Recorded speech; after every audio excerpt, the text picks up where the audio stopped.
আসসালামু আলাইকুম এভরিওয়ান, শুভ সকাল। আরেকটি সকালের নতুন ভিডিও নিয়ে আপনাদের সামনে হাজির হলাম। দেখতেছেন শাকগুলা খাওয়ার উপযুক্ত হয়ে গিয়েছে, তাই কিছু পরিমাণ শাক তুলে নিলাম আজকে খাওয়ার জন্য। এরপরে দেখি রোদের তীব্রতা অনেকটাই বেড়ে গিয়েছে, তাই ছাগলগুলাকে এখন নিয়ে যেতেছি আমি মাঠে। আপনাদের কাছে ছোট্ট একটি অনুরোধ, সবাই ভিডিও দেখে চলে যায়, কেউ সাবস্ক্রাইব করে না, প্লিজ একটি সাবস্ক্রাইব করে দিবেন। ছাগলগুলাকে মাঠে দিয়ে ফাঁকির খাবারের জন্য চলে আসলাম আমরা একটি খামারে। বাজার থেকে নিলে খুরসা খাবারগুলা ভালো পাওয়া যায়, সেজন্য আমরা চলে আসলাম একটি খামারে।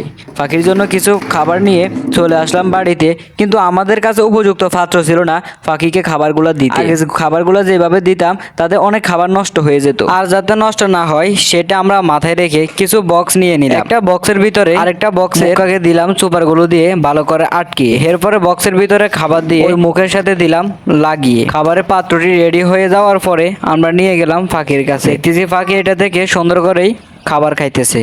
তো আজকে ভিডিওটি এ পর্যন্ত ছিল, ভালো লাগলে অবশ্যই লাইক দিয়ে পাশে থাকবেন।